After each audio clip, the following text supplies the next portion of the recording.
Hey guys, welcome to Boxing Squared for boxing news and views from around the internet. It just gets worse for heavyweight contender Luis Ortiz, with the WBA confirming to media it has suspended the Cuban southpaw for a recent failed drugs test.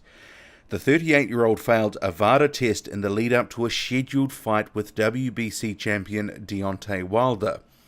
That fight was subsequently cancelled after the WBC withdrew its sanctioning. Team Ortiz maintain the failed test relates to blood pressure medication Ortiz was legitimately prescribed, and they also maintain it was an error that it wasn't disclosed. BoxingScene.com, see the link in the description.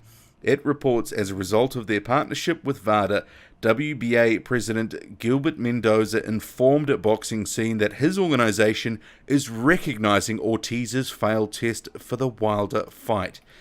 Attorney Michael McAleenan of Smith Elling, on behalf of the WBA, issued a letter to Ortiz and his handlers advising them that Ortiz was under suspension, removed from the rankings, and stripped of his mandatory position. Ortiz is facing no less than a 6-month suspension. Mendoza confirms a clean B sample is the only way Ortiz can clear himself in this predicament, and that is what BoxingScene.com is reporting. Seemingly, though, all of this has taken Team Ortiz by surprise, with it responding to a number of tweets on Twitter. So see on screen, it says it has not been informed of any such suspension. Also the same in another tweet. And Team Ortiz has also let Anthony Joshua know he should still be fighting Ortiz next. So we really are going to have to see where the story goes, because like that WBC test where originally it looked like it was performance-enhancing drugs, and then it was all of a sudden a blood pressure medication, and we never quite got the full story. I think there's a bit more water to go under the bridge, because things like with this seem a little bit murky.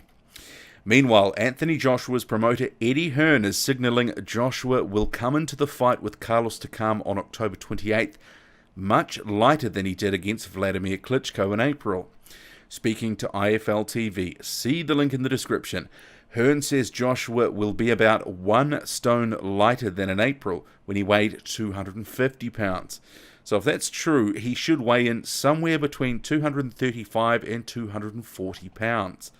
Hearn admitted his fighter was much too heavy for the Klitschko fight, and many fans, including myself, thought, well, that probably did contribute to him gassing out in various parts of the fight. And here's a couple of shots from the past week, and I definitely think he's not looking as nearly as bulky as he did a few months ago. He did look like he was too big, and those extra muscles really wasn't going to help him.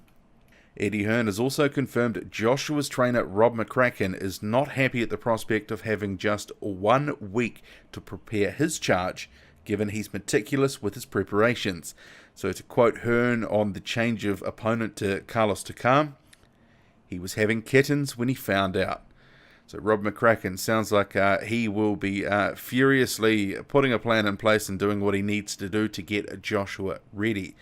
And Joshua himself, he is expecting a tough fight, saying Takam has a head like concrete, and he's expecting a knockout in the later rounds.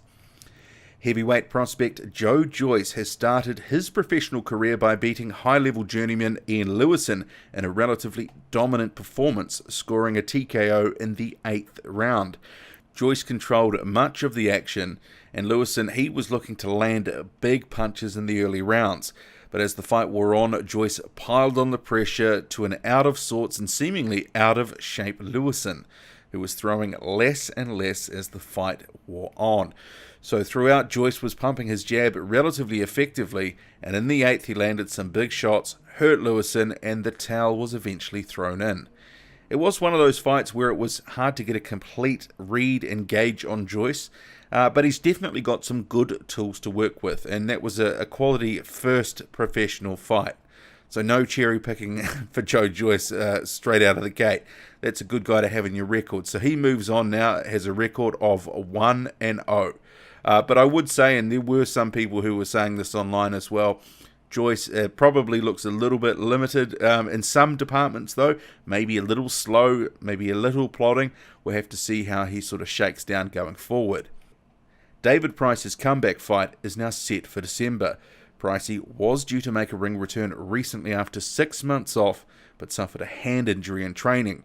The 6'8" Englishman will now fight an as-yet-to-be-named opponent in December in Brentwood in the UK, as has been confirmed on social media and BoxRec. See the tweet on screen.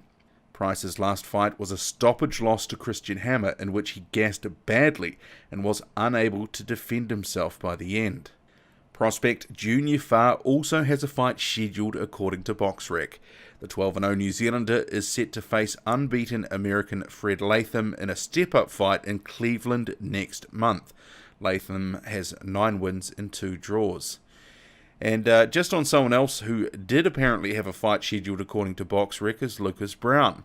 So we've been waiting for an opponent. It did actually yesterday have him listed to face Sergey Kuzmin in Russia next month for a minor belt, but that listing has now come down.